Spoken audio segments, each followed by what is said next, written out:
आदरणीय श्री महंत साहब जी, अर्चनी बंदनी संत समाज, सत्संग प्रेमी बंधुओं एवं श्रद्धा मूर्ति देवियों,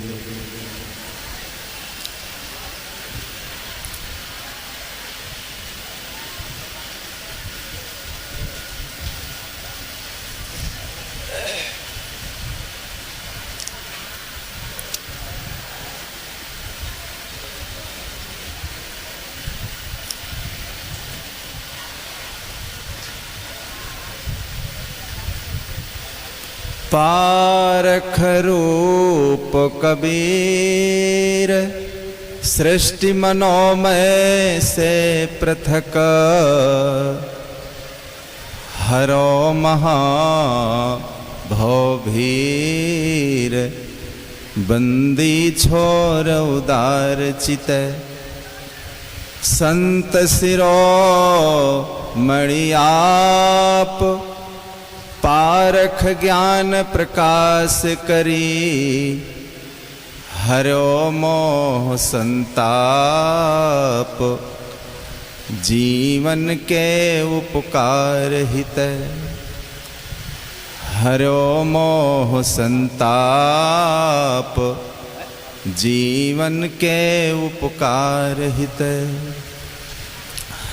सोई रूप सब संत जय निज रूप को प्राप्ति है, अवज हूँ ओए रहंत बंदों शीस झुकाए तिने,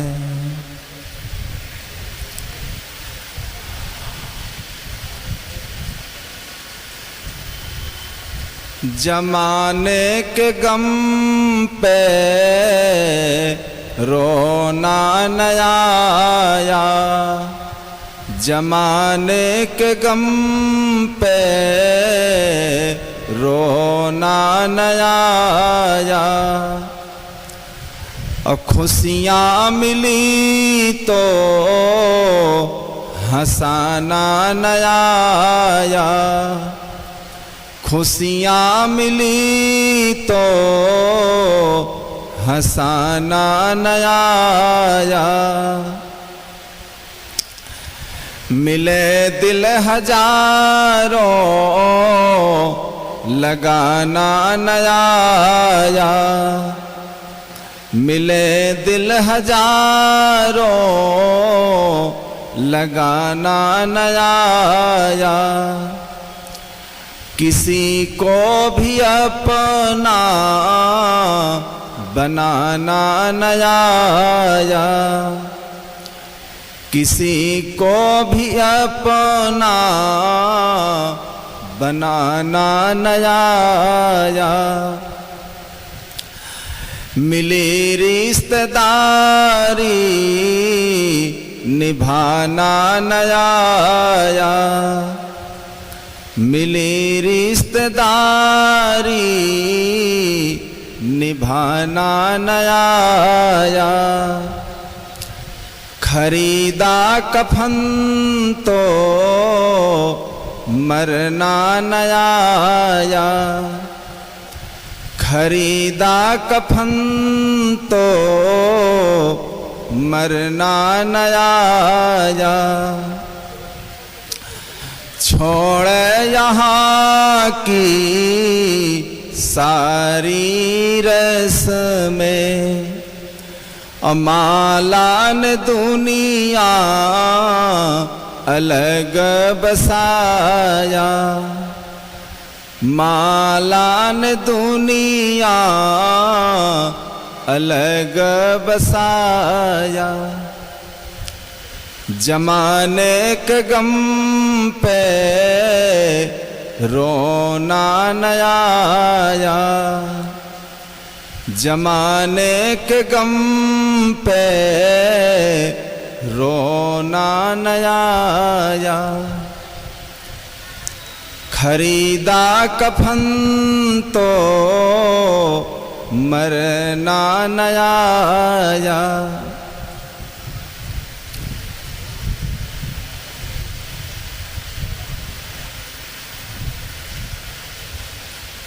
सदगुरु कबीर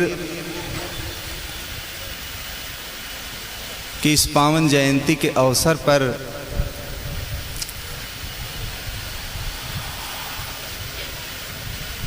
सत्संग के जो ऐसे कार्यक्रम रखे जाते हैं, मेन उनका उद्देश्य यही होता है कि सबके अंदर एक नई जागृति पैदा हो।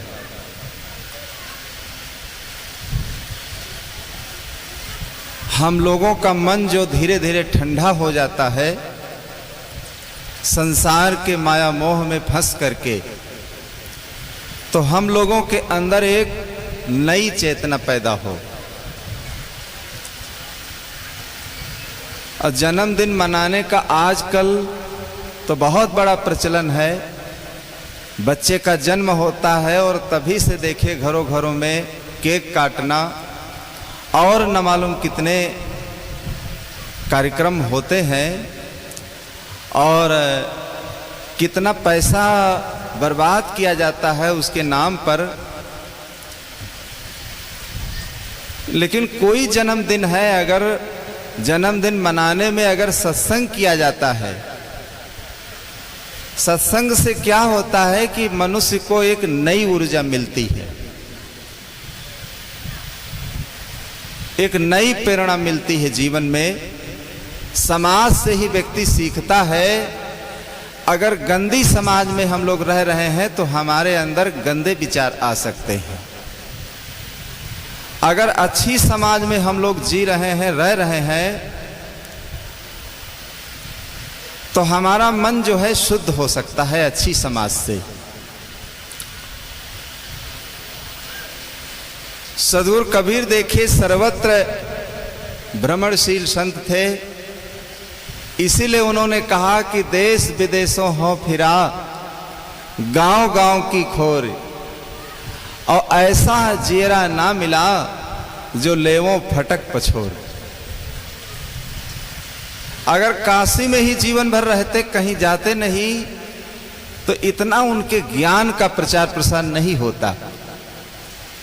लेकिन सर्वत्र देखिए वो घूमते रहे जीवन भर, गांव गांव की गली गली में हो करके उन्होंने समाज को ऐसा संदेश दिया।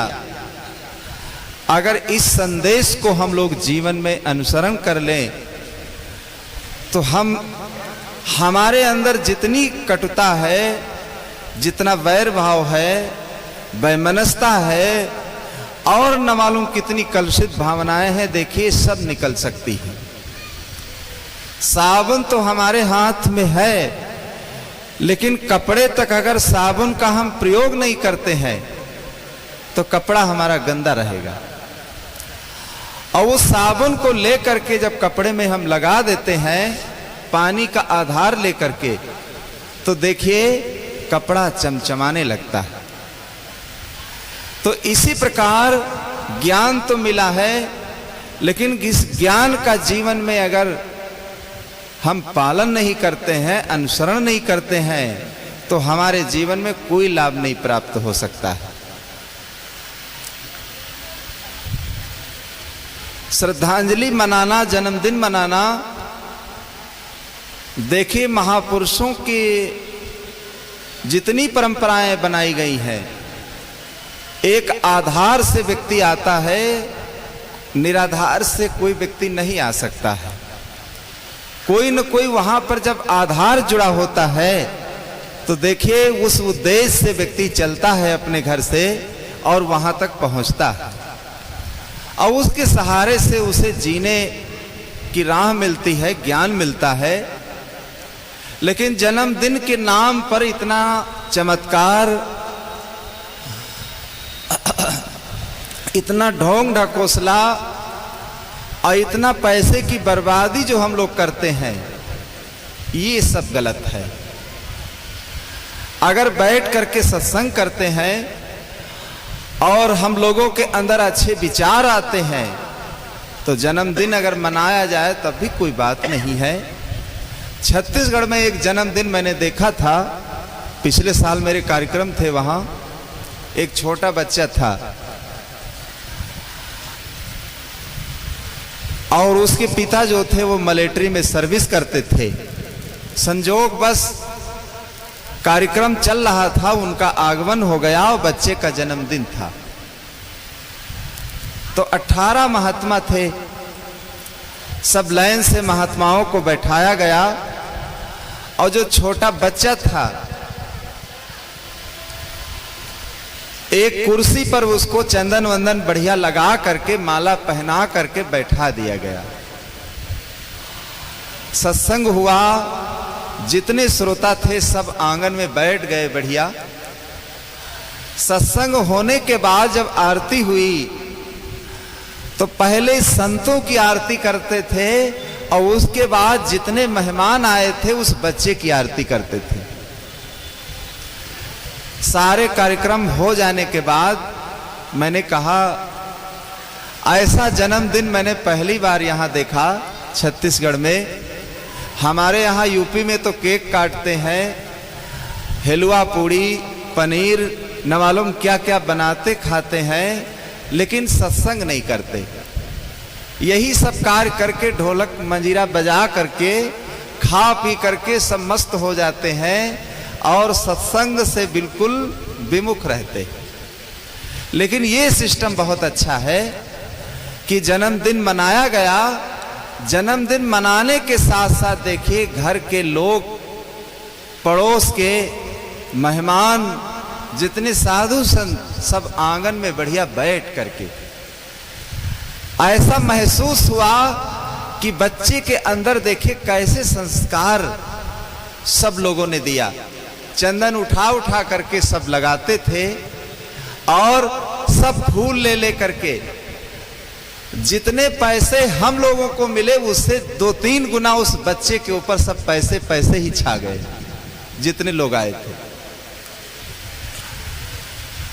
तो देखिए जन्मदिन मनाने का मतलब यही होता है कि हमारे अंदर अच्छी प्रेरणा आ जाए, हमारे विचारों में परिवर्तन आ जाए। लेकिन आज की समाज जो है पश्चिमी देशों की होड़ में, विलासिता की, फैशन की लहर में, क्योंकि व्यक्ति के पास पैसा बढ़ा है तो उस पैसे की लोग कीमत नहीं करते।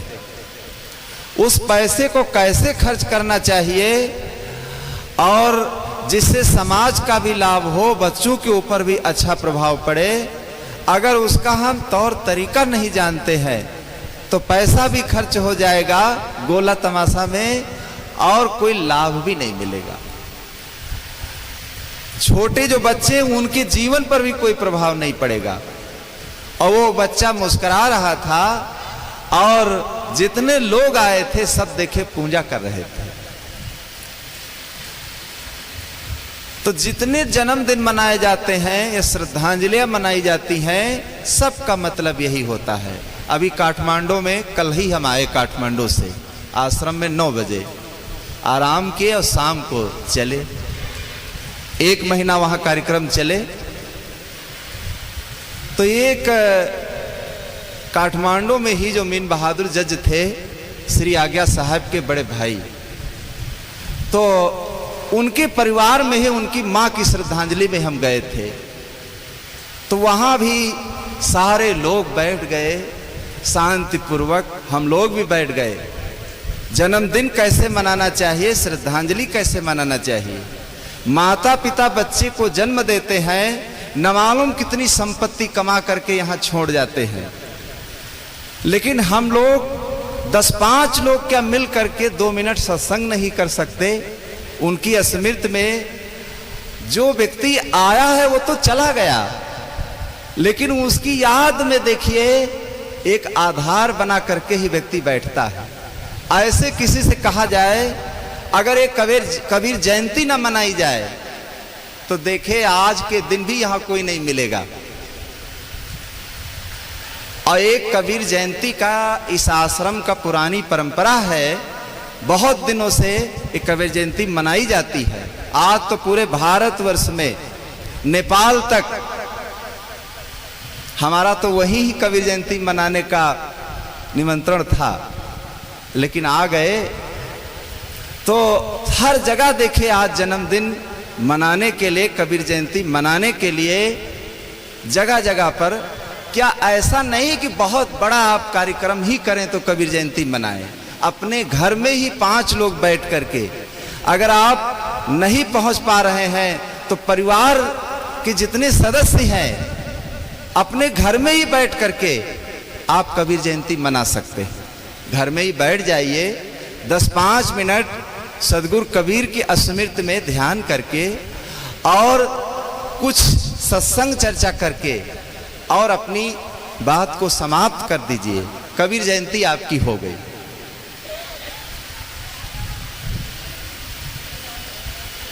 तो किसी की स्मृति में आ जाना या किसी के दरबार में पहुंच जाना, किसी के आंगन में पहुंच जाना, देखिए उनके जीवन की तरफ, उनके जीवन के चरित्र की तरफ देखिए मनुष्य का ध्यान जाता है। तो अपनी माँ की स्मृति में, जिस दिन उनकी माँ का शरीर छोटा था वो दिन आ गया मेरे रहते रहते। तो कहने लगे हमसे कि पहाड़ से, जहाँ हम लोग तारेश्वर पर्वत पर थे, कि आप उतरिए, मेरी माँ का जन्मदिन है और उतरना पड़ेगा पहाड़ से। तो हम लोग पहाड़ से उतर करके आए तारेश्वर से, जहाँ सदगुरु विशाल देव साधना किए, नवनियम की वहीं रचना किए। तो आए, जब वहाँ जन्मदिन मनाने के लिए सब लोग बैठे, तो जब जिनकी माँ थी, जब वो श्रद्धांजलि देने लगे तो माइक के सामने पहुंचते ही पहुंचते पहले रोने लगे। तो मैंने कहा श्रद्धांजलि इनकी हो गई, अब बोलना कुछ नहीं है, श्रद्धांजलि पूरी हो गई। कहें क्या करें साहब, हम इतनी माँ की मुझे याद आ गई जिसने हमें पाला पोसा था और ज्ञान दिया, इस भक्ति के मार्ग में लगाया, और हम कुछ बोल ही नहीं सकते। सबके समक्ष आंखों में उनके आंसू बहने लगे। सच्ची श्रद्धांजलि उन्होंने दे दिया। मैंने कहा कितने दिन हो गया इनकी माँ का शरीर छूटे और ये बूढ़े हो गए हैं, लेकिन अपनी माँ की याद में देखिए, इनकी 70-75 साल की उम्र है, लेकिन आज देखिए आंसू आ गए। यहाँ बहुत ऐसे बच्चे हैं उनकी माँ जीवित हैं, फिर भी माँ को नमस्कार नहीं करेंगे, माँ को मिलने नहीं जाएंगे, माँ का सम्मान नहीं करेंगे। कम से कम आपकी 75 साल की उम्र है और तब से आप, जब से आपकी माँ खत्म हुई और तब से आप मनाते चले आ रहे हैं। बहुत अच्छा रहा जो हम लोग भी भारत से आपकी माँ के जन्मदिन में आ गए यहाँ, मुझे तो पता नहीं था। तो देखिए सच्ची श्रद्धांजलि यही होती है, सच्ची जयंती भी यही होती है। उन महापुरुषों के जीवन की तरफ हम गहराई से सोचते हैं, गहराई से जब चिंतन करते हैं तो हमारे जीवन में परिवर्तन आता है। अपने जीवन को अच्छा बनाने के लिए सारी परंपराएं बनाई गई हैं। होली, दीपावली, जितने पर्व हैं, जितने मतपंथ के जितने प्रवर्तक हैं, देखिए सबका यही मेन उद्देश्य है। हम लोग परसों बस में चढ़े, सफेद सफेद कपड़ा देख करके कई लोग उसमें बैठे हुए थे, कहने लगे क्या आप लोग जैनी हैं क्या? तो हमने कहा जैनी नहीं, हम लोग कबीरपंथी हैं। कहीं कबीर जयंती तो आ गई है, आप लोग सफर कर रहे हैं, मना लेना चाहिए आपको, 1-2 दिन बचा है। तो कबीर जयंती क्या है, बस में भी मना सकते थे। अगर वो दिन कल का बस में चलते चलते आ जाता तो वहां भी मना सकते थे। कुल मिला करके माता पिता और गुरुजनों के प्रति, महापुरुषों के प्रति अपनी श्रद्धा होना चाहिए, भाव होना चाहिए। श्रद्धा भाव जब बना रहता है हमारा, तो हमारा जीवन धन्य धन्य हो जाता है और वो आचरण हमारे अंदर देखे प्रवाहित होते हैं।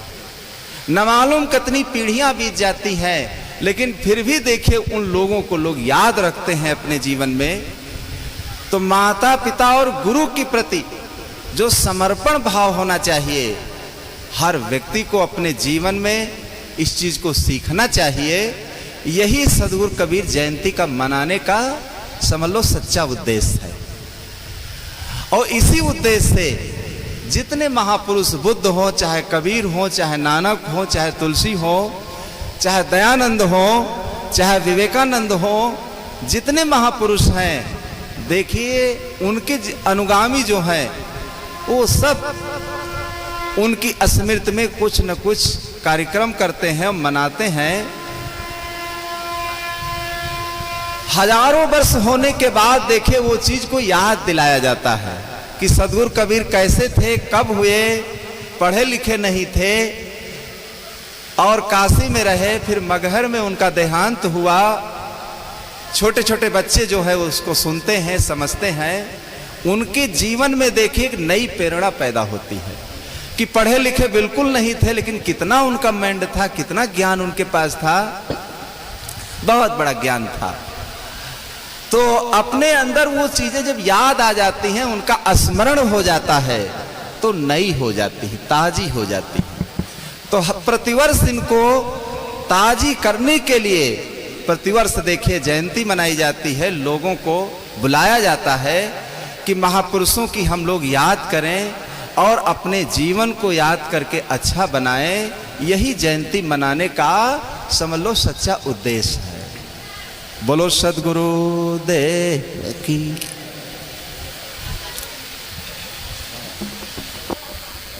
बोलिए सद्गुरुदेव की।